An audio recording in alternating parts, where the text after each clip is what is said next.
Hello, my wonderful third graders. I hope you're having a fantastic day. We are studying Native Americans, regions, and cultures, and this is lesson 2, Changing Ways of Life. Some vocabulary you will hear throughout the read aloud. Cultural identity, a group's common practices, beliefs, and traditions, and the ways in which its members are connected to those practices, beliefs, and traditions. Development, an important change or growth. Disperse is a verb. It means to spread apart or broken up. Embellish is a verb. It means to decorate, to add to something to make it more beautiful or interesting. Maria decided to embellish the plain tablecloth by adding some interesting beads. Environment is a person's physical surroundings, conditions. Generation is all the people of about the same age within a society or a family. Lush is an adjective. It describes something characterized by full and healthy growth, covered with a thick growth of healthy plants. So what have you learned so far? If you remember, the early inhabitants of North America came from Asia, mostly across the area known as Beringia. You can see right here, here's Asia and Beringia. There's a strait there, the Bering Strait, and it used to be, because of the Ice Age, the water level was so low that there was land there, and people went from Asia to North America. Do you remember why they went there?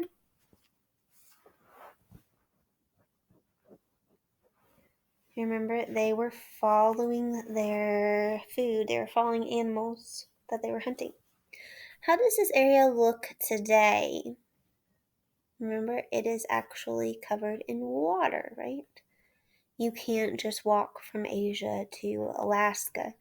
You would have to have a boat. You can see the strait right up here. You see that little narrow bit of water right there? It connects the Arctic Ocean and the Pacific Ocean, so it's known as a strait. How did those early Americans acquire their food? Well, today you'll hear about a major change that occurred in the way in which the early Americans lived and obtained their food. Do you remember they were hunters and gatherers? That means they hunted animals and they gathered plants to eat. And now that's about to change. Do you remember what regions are? Regions are different areas that have different characteristics about them. You can see that this map is broken into different regions, and we'll talk about those different regions. As you learned in the previous read aloud, while they continued to hunt, fish, and gather, many Native Americans also began to farm. This was a very important development that changed Native people's way of life quite significantly or importantly. They began to plant and harvest crops such as squash, beans, and maize. Farming added to the food supply and allowed some groups of people to have the choice to stay in one place instead of migrating to follow their prey. Do you know what maize is? It's corn. Another name for corn, maize. Native people's knowledge and understanding of nature, particularly of plants, was acquired over many years. Over time, they experimented with growing local grasses and gourds. Eventually, many of them developed the ability to grow a wider variety of plants. In addition to increasing their food supply by farming, Native people also began to use plants to make such things as clothing, medicine, homes, and household items. They began to raise animals such as turkeys, while continuing to hunt, gather, and fish. So look at these pictures, these images. What are they doing in each picture? Well, they're hunting and fishing, right? They're hunting a whale in the first picture, and then to the picture on the top right, they are fishing with spears. In the bottom left, they are gathering food, and then they are planting. See how things changed a little bit. Like up here with the whale, it's out, they're going out to the whale and they have to find it. But with the fish, it looks like they've created a fence to kind of trap the fish in. So they're learning what works to help them find food. The same with the gathering, right? They used to just go out and find where food was growing wildly. Then they realized they could use the seeds to plant it themselves and have more control over how much food they got and when they got it. And so, after a long period of time, many native peoples have migrated across North America, came to live in groups called tribes. Each tribe had its own name, language, set of beliefs, and overall cultural identity. How each tribe lived, the clothes the tribe members wore, the food they ate, and the homes they lived in depended greatly upon the environment in which they lived. This is especially true of language. Different words were created that related specifically to regional beliefs and habitats. And so the languages of these native peoples became widely different from region to region and from tribe to tribe within a region. They had their own languages. Trade brought native peoples from different regions together, and a greater understanding of farming techniques spread. So they would meet together to trade different things, and then they would be like, hey, do you know the best way to grow this squash? Yeah, sure, do this and this. And they would help each other. When tribes from different regions met to trade, they not only shared their ideas of farming techniques, they also traded crops and seeds. In this way, tribes began growing crops that were not native to the region in which they lived. With a more reliable food supply and the ability to store corn for 2 to 3 years to be used when there was not a good harvest, the population of native peoples in North America began to increase and large settlements began to develop in different regions. The more food there is, the more people there can be. We've been talking about native people, but plants and animals can also be native to a region. What does it mean if a plant or crop is native to a region? It means it naturally grows in that region. Somebody didn't put it there, it's natural. That is not to say that all tribes settled in one place, however. Some, such as the Shoshone, the Cheyenne, and Blackfoot of the Central Plains, never really settled in the true sense of the word. They chose a nomadic existence, following the enormous herds of buffalo that moved with the seasons. The buffalo provided them with everything they needed, including food, clothes, and the teepees they lived in. It is believed that at one time more than 30 million buffalo roamed parts of North America. The culture of these Central Plains tribes grew out of their nomadic lifestyle. So the word teepees, T-I-P-I-S, it can also be spelled T-E-E-P-E-E-S, just so you know. Other groups such as the Southeastern Cherokee and Northeastern Iroquois moved from place to place in the wintertime when the earth would not yield any food, and hunting was the only way to survive. Tribes such as these returned to their settlements in the spring. Nevertheless, once large native populations began to live in settlements, there came the need for new rules. These rules were designed to help a large number of people live together in one place. And so native tribes created their own unique governing systems. Generally, elected leaders or strong family groups were responsible for establishing tribal laws and making sure that they were obeyed. Spiritual leaders also guided their communities and participated in the decision-making process.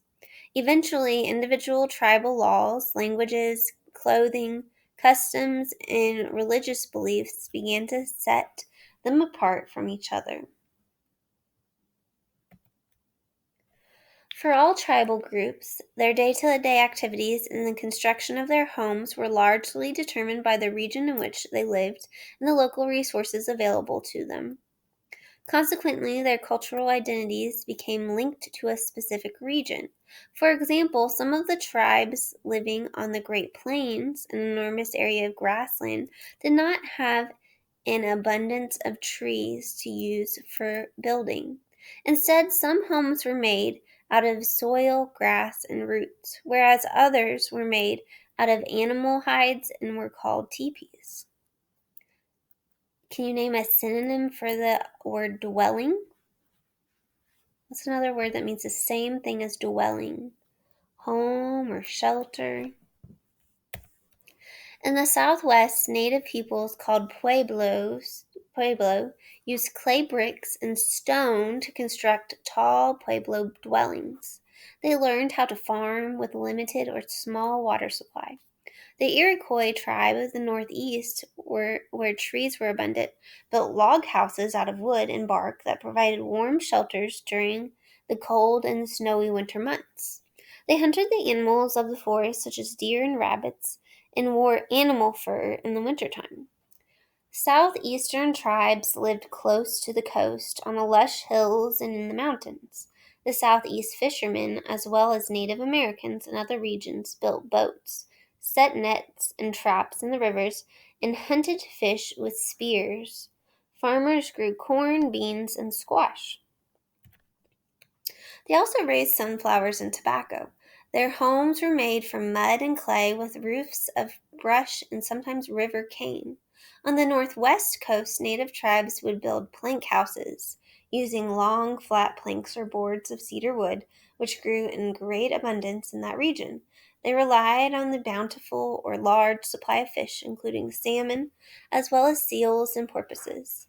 They even hunted whales. In the Arctic and subarctic regions, the Inuit also hunted whales and continued to perfect ingenious ways of surviving in this often frozen land, including building igloos, which you will hear more about later.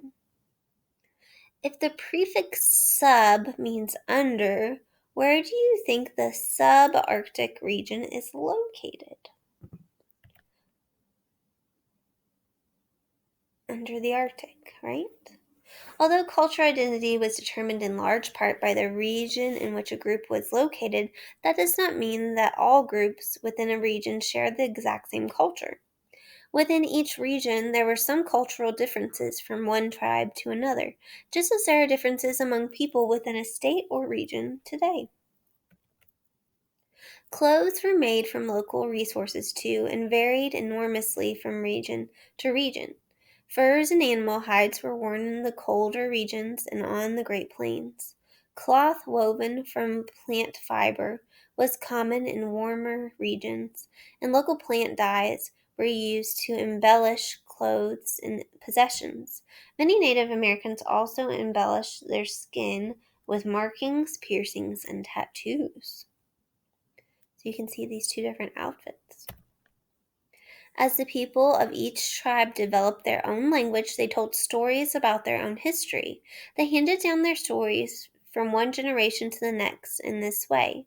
They created their own unique fables and mythological tales to help explain the world in which they lived. They celebrated life, worshipped a variety of nature gods, and gave thanks for the resources planet Earth provided for them. So they passed down their stories orally. They didn't write them down because they had a language, but they didn't have a written language. So grandparents would tell grandkids, and those grandkids would tell their grandkids one day of these stories. By the time Christopher Columbus and other Europeans arrived in North America thousands of years later, the journey that probably began with a nomadic people following herds of prehistoric mammals had brought about the creation of a very different world than that of the Europeans. It was a world that included many hundreds of unique native tribes, farming, trade, diverse or different cultures, and the building of immense ceremonial mounds. Native tribes were now dispersed or spread all across North America. Because Christopher Columbus thought that he had arrived in a part of Asia called the Indies, he called these native peoples Indians. However, they never referred to themselves as Indians. Once the Europeans arrived in North America, the traditions of many of these native tribes were threatened and eventually destroyed, which is really sad. Armed confrontation The production of new diseases and cultural clashes meant that for many tribes, much of their traditional way of life was lost to them forever. What had taken thousands upon thousands of years to create was all but gone for many tribes within 400 years. In the next part of this domain, you will learn about some of the tribes who survived and still live in various parts of North America. You'll discover what made them unique and knowledgeable, and how they have developed, or how they have helped and continue to help shape the history and culture of the United States. You'll be learning more about Christopher Columbus and other European explorers later this year. There were more than 500 tribes across North America. Holy guacamole, that is a lot of tribes. They were everywhere. How did trade help the Native Americans gain a better understanding of farming techniques? Trading brought together people from different regions, and while they met to trade things like crops and seeds, they also exchanged ideas about farming techniques. An important development that took place in the history of the Native Americans was when they began to disperse throughout the continents of North and South America and develop different cultural identities. What are some of the things that make up a tribe's cultural identity? Language, set of beliefs, houses, clothes, and food. Because the Central Plains is an area of grassland with very few trees, what type of houses did the early Americans build in that area? Some were made of soil, grass, and roots, whereas others were teepees made out of animal hides. In the dry southwestern part of the continent, what type of houses did the Pueblo build? Tall homes built with clay bricks. What type of homes did the Iroquois build in the snowy northeastern part of the land? Longhouses built of wood and bark. What was the main method of obtaining food for both the Northwest Coast tribes and those in the Arctic subarctic? They did a lot of fishing.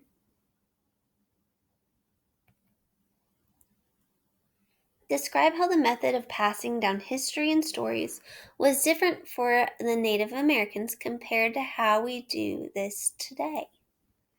How was them learning stories different than how you learn stories now? They told history and stories and passed them on orally from generation to generation. Today we often record history and stories by the written word or in video or in audio recording. Do we also pass stories down orally today? Yes. Yeah, your parents will tell you stories about when they were kids or something that happened. Your teacher right now is speaking to you and telling you orally about Native Americans, even though you also get to see the written word. Why were the Native Americans called Indians? Christopher Columbus and other early European settlers thought they had arrived in a part of Asia called the Indies, which was funny because that was like on the other side of the world. And they went they thought they were able to go all the way around, and they had, but really they hadn't. It's kind of funny. They were mistaken. Are there still native tribes within the United States today? Yes, there are. Compare and contrast your cultural identity with the cultural identity of one of the groups of Native Americans you heard about today. Consider things such as your environment, beliefs, dwelling, clothing, and the food you eat as you discuss this. We'll discuss this afternoon. Our word for the day is environment. In the read aloud you heard how each tribe lived, the clothes the tribe members wore, the foods they ate, and the homes they lived in depended greatly upon the environment in which they lived. Say the word environment.